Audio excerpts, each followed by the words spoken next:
बारिशों के मौसम में पानी की बौछार और ठंडी हवाएं जितनी सुहानी होती हैं, सड़कें उतनी ही सुनसान और खतरनाक। आज की कहानी हमारे एक व्यूअर अजीत के साथ हुई एक सच्ची घटना पर आधारित है।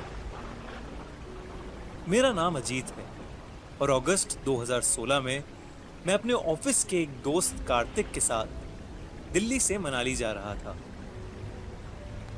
हम दोनों को पहाड़ों पर घूमने का बहुत शौक था और बारिश के मौसम में रोड ट्रिप का एक अलग ही एक्सपीरियंस होता है।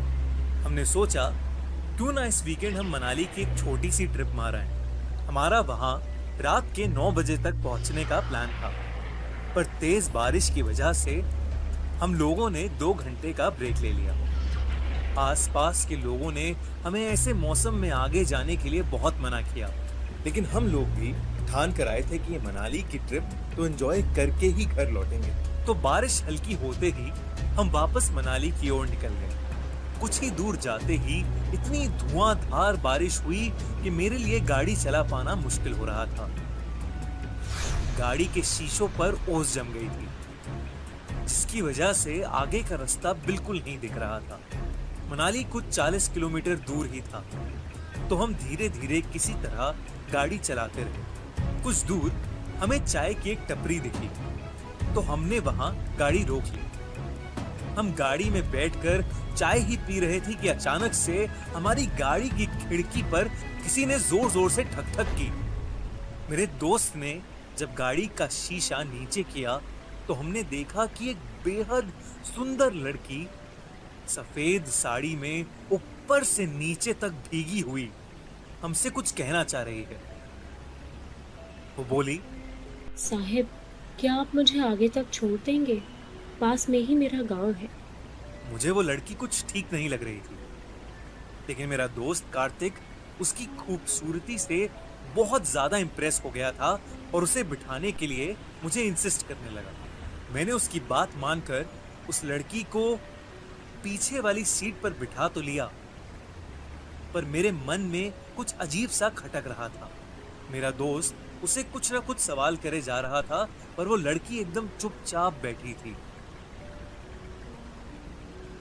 मुझे उस लड़की की आंखों में एक अलग ही चमक दिख रही थी। बारिश और तेज हो गई और एकदम से उस लड़की ने कुछ बोलना शुरू कर दिया। वो कहने लगी, इस सड़क पर बारिश के वक्त बहुत एक्सीडेंट्स होते हैं। 2 महीने पहले मेरा भी इसी सड़क पर एक्सीडेंट हुआ था। मैं ऐसे ही पूरी भीगी हुई इस सड़क से अपने गांव जा रही थी और जाते वक्त पता नहीं किस गाड़ी ने अचानक मेरे सामने आकर मुझे ठोकर मार दी और तड़पती हुई हालत में मुझे यहीं छोड़कर चली गई। किसी ने वो गाड़ी रोकी तक नहीं। वो ये सब बोल ही रही थी कि मुझे चक्कर आने शुरू हो गए। जैसा जैसा वो कह रही थी, मुझे अपने सामने रोड पर वही सब होता हुआ दिख रहा था। मुझे दिखा कि सफेद साड़ी में एक लड़की को एक गाड़ी बहुत तेज ठोकर मार के आगे निकल गई। मेरी गाड़ी जब उस जगह पर पहुंची तो मेरी खिड़की के बगल में आकर वो लड़की जिसका एक्सीडेंट हुआ था वो मदद मांग रही थी। जब मैंने गौर से देखा तो मैं शॉक हो गया। वो लड़की हूबहू वैसे ही दिख रही थी जैसे मेरे गाड़ी में पीछे बैठी लड़की।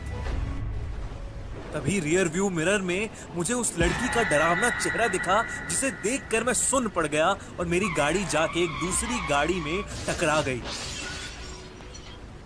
मेरा सर स्टीयरिंग पर जा लगा और मेरे बगल में बैठा कार्तिक बुरी तरह से जख्मी हो गया था। जब मैंने पीछे देखा तो वो लड़की जो हमारे साथ बैठी थी वो गायब हो चुकी थी।